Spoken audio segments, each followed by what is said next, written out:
So, as y'all can tell from the title, I'm here to talk about R. Kelly. You know, I thought about making a video for this, and then I was like, I don't really know.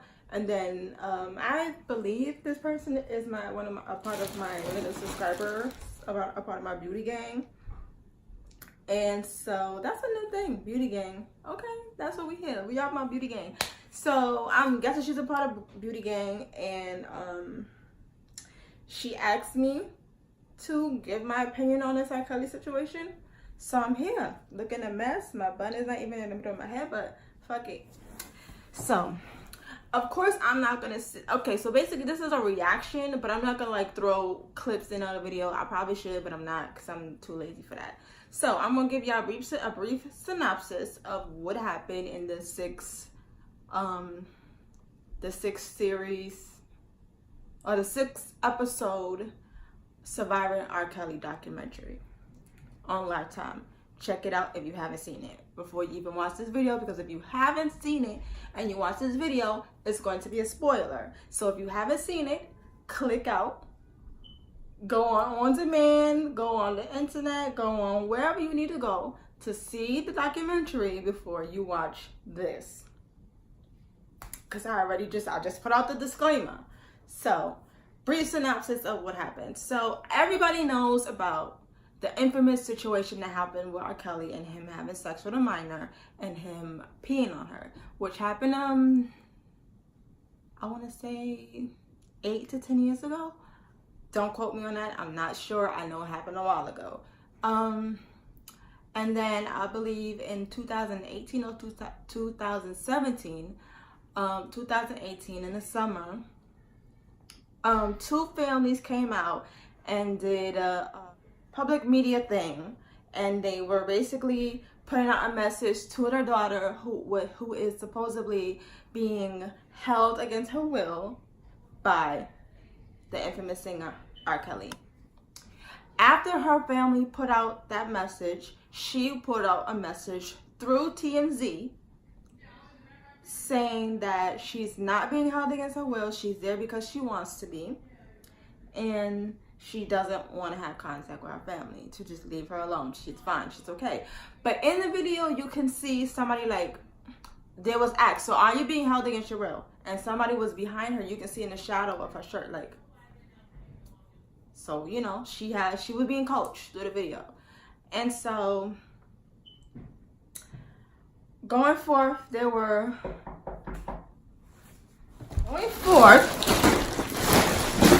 going in more depth of the deeper into the situation, there were a slew of girls that he had, I don't want to say captured, but I don't know the word, because they're not being captured. You understand what I'm saying? And I can't say that they're being held against their will either. I can't say that either, because in the documentary, right, there were girls that said that they either stayed in his studio or at his home in Atlanta, and they all had different rooms. And then you know, in order for them to go to eat, they would have to ask for permission. In order for them to use the bathroom, they would have to ask for permission. They weren't allowed to speak to each other while they were in the house. The only person they were allowed to speak to was R. Kelly. And a few girls said that the way they got out was they just basically packed up their things and decided to leave. So it's like, I personally do believe that R. Kelly was wrong. And I do believe that he does deserve jail time. I feel that way because there were a lot of girls that he did have sexual intercourse with that were under the age of 18. So any female that is under the age of 18 cannot physically consent to sex. They are, by law, unable to consent to sex. So, with that being said, he is basically raping a girl, which is not okay in no way, shape, or form. Whether it was consented by the girl who said, yes, I want to have sex with you, or the girl said, no, I do not want to have sex with you. Either way, it is considered rape. And then there are also girls who are over the age of 18 who he is having sex with, who they are currently living with him, and are currently being abused, being brainwashed, being starved, being deprived of water. You know, it's just a situation where it's really unfortunate because, like, in the documentary, they did say that R. Kelly preys on girls who are weak-minded individuals, females who don't have a support system, people who don't have family that care about them. So it's like he knows what he's doing. And just for me, I feel like I'm conflicted. Because, yes, R. Kelly is wrong, but there's a lot of other people in the mix that are also wrong. I feel like the parents of the kids, the minors that he has sex with, should also be penalized.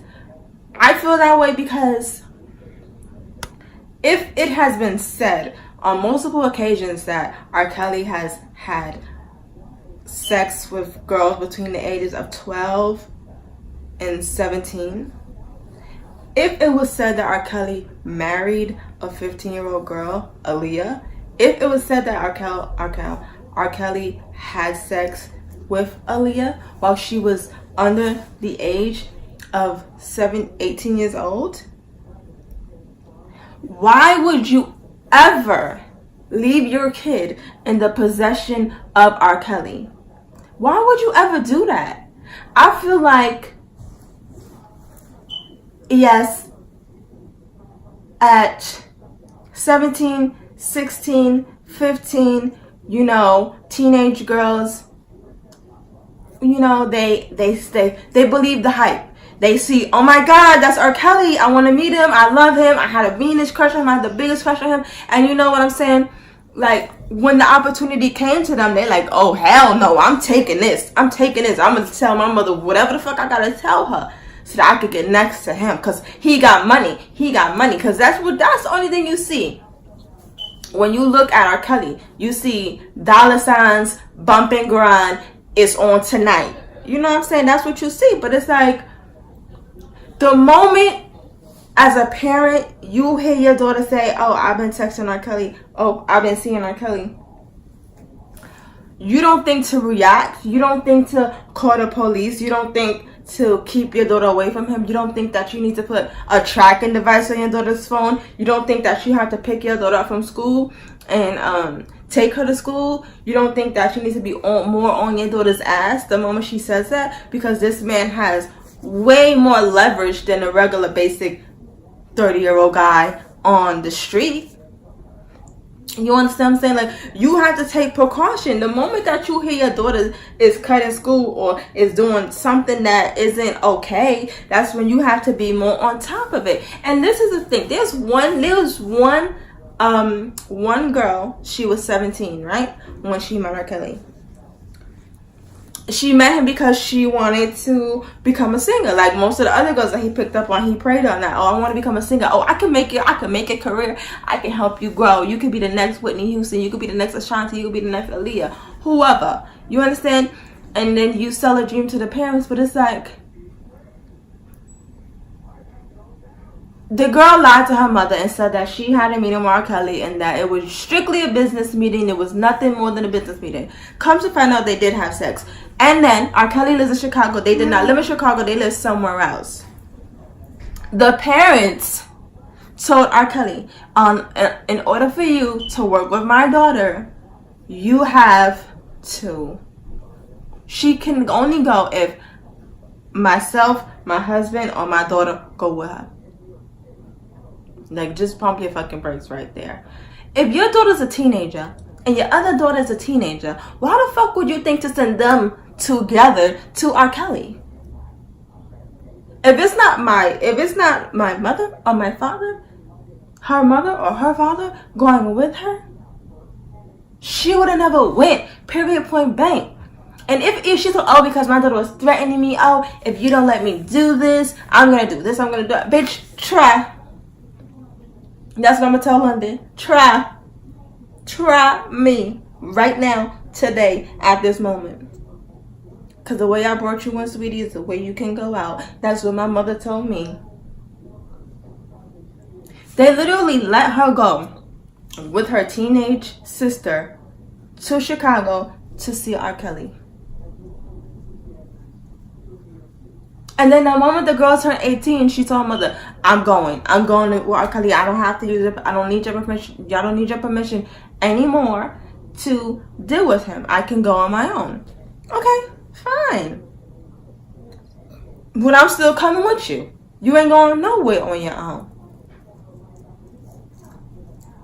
And then it's like, oh, R. Kelly told us that he's gonna have somebody from his team follow your daughter and make sure she's going to school and make sure she's getting a thing. Like, what the fuck? Like, what the fuck? That's the question. What the fuck?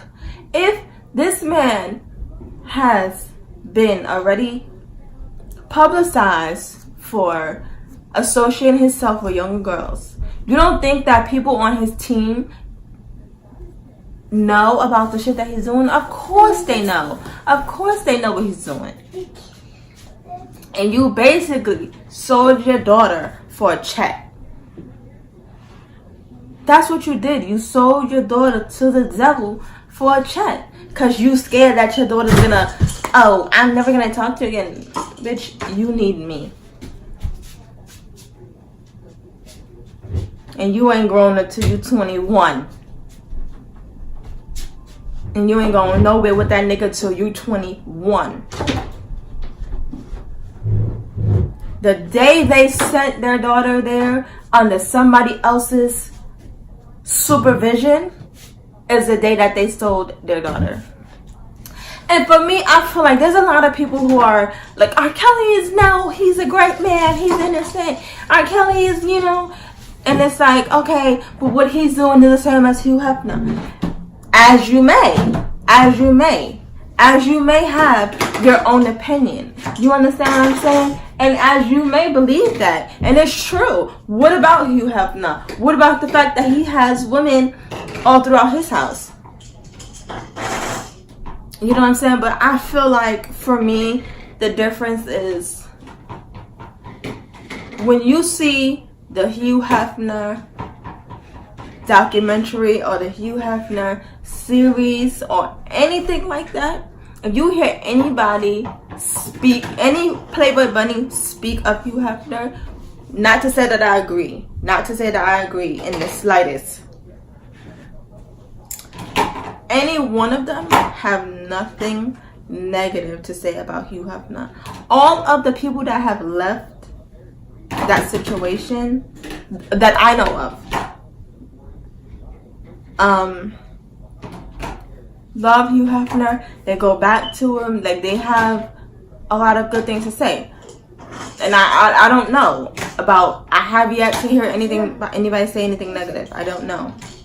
And if you have, feel free to comment and let me know. Because I by no means have no problem with being stand corrected. You understand? If you want to correct me, sweetie, correct me, sweetie. If you want to, you want to inform me. You understand? But I just feel like, for me, R. Kelly needs to be in jail. For me, his team, his whole team needs to be in jail. Because it's not okay for you to know that he's having sex with girls and that he's keeping girls captive and say nothing. You understand? Like, it's just a fucked up situation. You know what I'm saying? Because Hugh Hefner is okay to do whatever he wants with whoever he wants because he's a white man. And God forbid somebody from one of the Playboy bunnies came out and said that Hugh Hefner abused her, or Hugh Hefner raped her, or Hugh Hefner peed on her. I don't know. You know what? Disregard that. I don't know. Okay, but one other thing in the documentary that kind of got me a little pissed off was Sparkle. Because I feel like in the video, she stated, it was a point in time where I was at R. Kelly's house and I heard somebody knocking continuously. I heard someone continuously knocking, and I'm like, yo, you don't hear this? Yo, Kelly, you don't hear somebody knocking? And she said, oh yeah, who? Yeah. Oh, can I go down and get some food? And she just was like, she was baffled by the fact that his wife had to ask to go get food. And she was baffled at the fact that he was going to the studio and he had rooms and girls in the studio. She was baffled at the fact that he was having sex with Aaliyah. She was baffled at the fact that he married Aaliyah when she was 15. And then she was so hurt at the fact that she brought her niece around R. Kelly and he did what he did to her niece, which was piss on her, have sexual intercourse with her, make her give him oral sex, all these things that he did with her niece.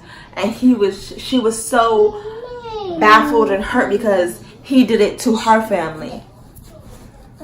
Like, sis, for real, if you know that this man has sex with a 15-year-old girl, if you know that this man married a 15-year-old girl, if you know that this man has different rooms in his studio with a mattress and a bucket for females to pee in, to poop in, and to sleep in a damn studio with guarded windows, you think that he's not gonna try with your niece? Because what? Why is your niece exempt?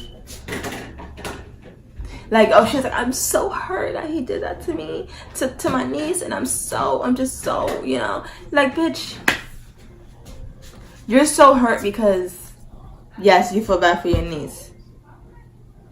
But for you to think that he wouldn't try something with your niece is like stupid. You dumb, bitch. Mama,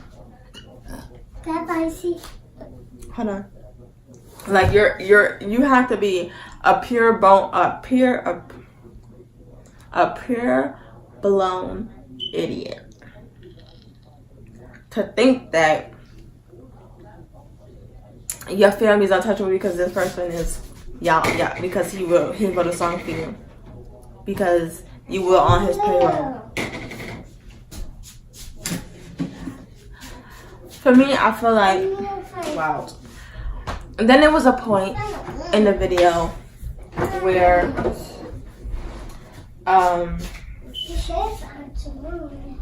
they had a juror who participated in the case speak upon what he felt and why he said he put in a not guilty verdict. And I quote, I just looked at the women and what type of person they were and could tell that he wasn't guilty.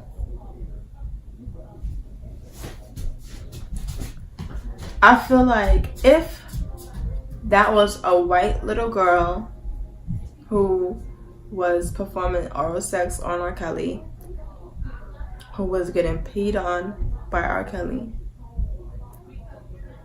he would have got a guilty verdict. That's how I feel. If it was a white girl, he would have got a guilty verdict. You know what I'm saying? But then at the same time, it's like, there was a possibility that he could have got a guilty verdict. But it's like, the family of the girl decided not to come forward. Again, they sold it. Again, another set of parents sold their child. Sold their child for a check. Because after the case,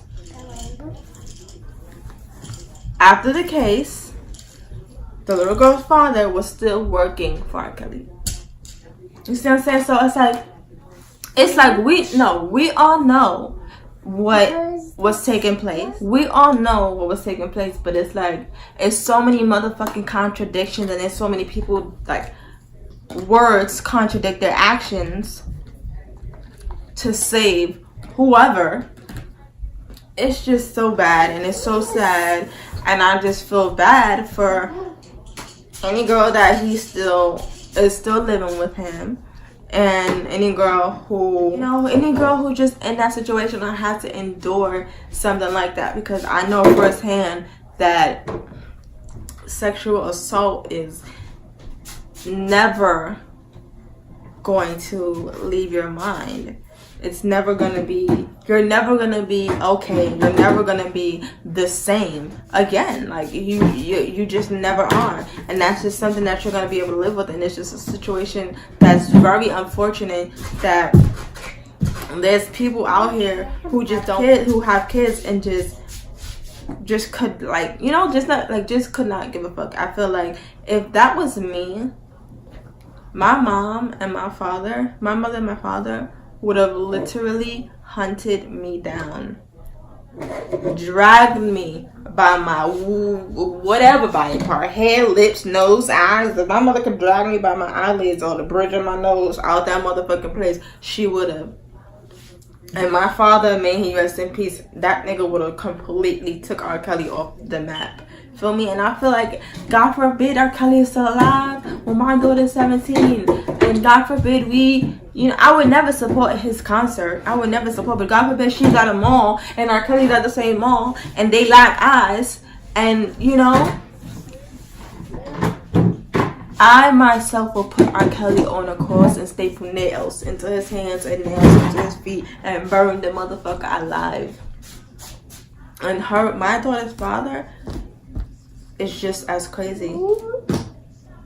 You feel me? I would castrate and decapitate that nigga. Period. Point blank. I would do whatever it takes to get my daughter back. And I don't feel like these parents are doing whatever it takes, my nigga. I will be parked outside that motherfucking studio day in and day out. Fuck a job, my nigga. Oh, nigga, pitch me a tent. I'm here for my daughter. Pitch me a tent. I will eat grass and drink bottles of water every day till my daughter walk out that door. My nigga, I'm harassing you. I'm harassing you. And you talking about you not going to it, bitch? Yes, you are. Let's go.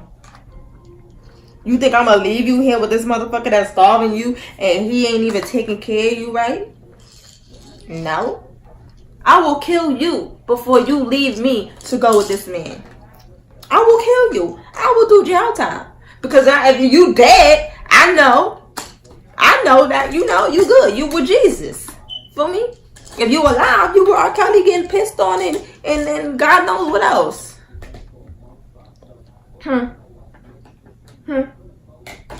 Wouldn't be my daughter. Period. Oh.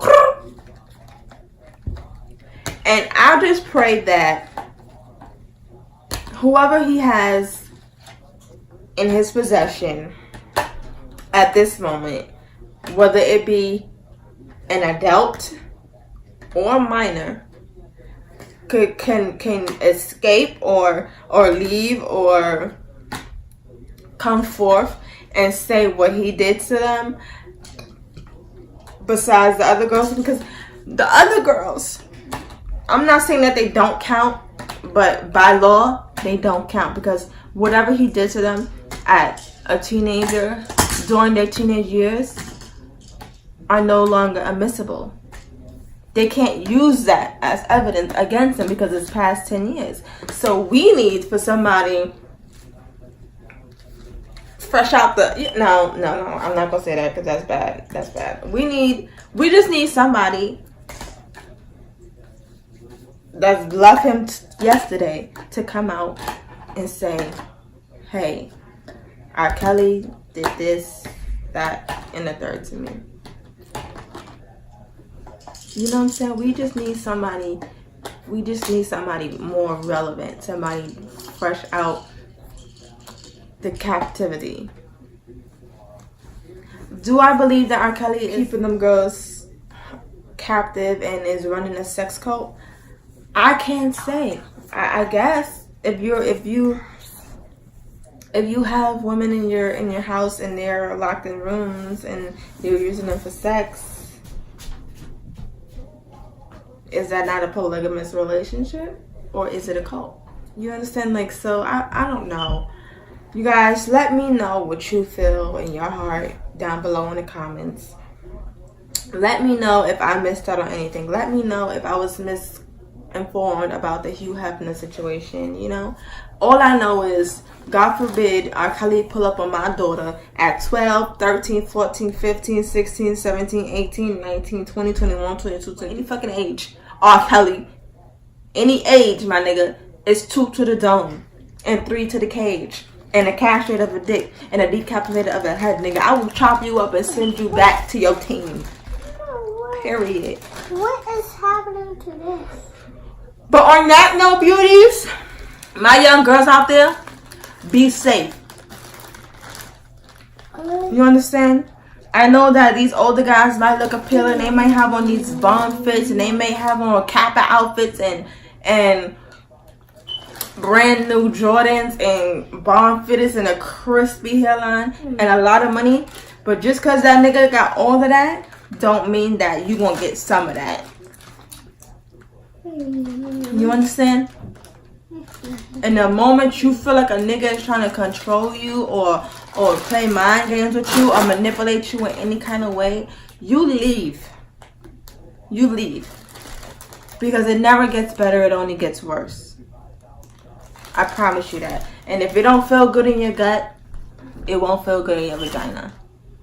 And if somebody in that little person in the back of your head is telling you that it ain't safe, 9 times out of 10, it ain't safe. You understand? There's a lot of people out here to talk to, whether it be friends, whether it be teachers, whether it be aunties, whether it be cousins, whoever. Domestic violence hotline, sexual abuse hotline. There's so many things that you can, and there's so many outlets that you can use to, you know, to get out and to find help and to seek, you know, just to seek somebody. So beauties, don't forget to like, comment, and subscribe. Don't forget to tell all of your friends, to tell all of their friends, to tell all of their friends, to tell all of their moms and dads, sisters, aunties, cousins, and brothers.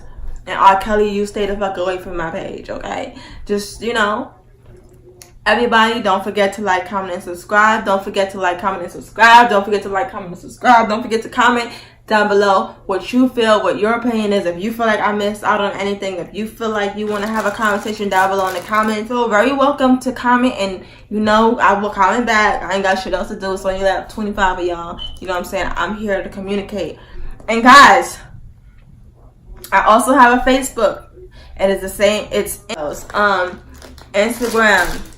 It's the MILF Bitch. Check me out. Add me. DM me. I'm here.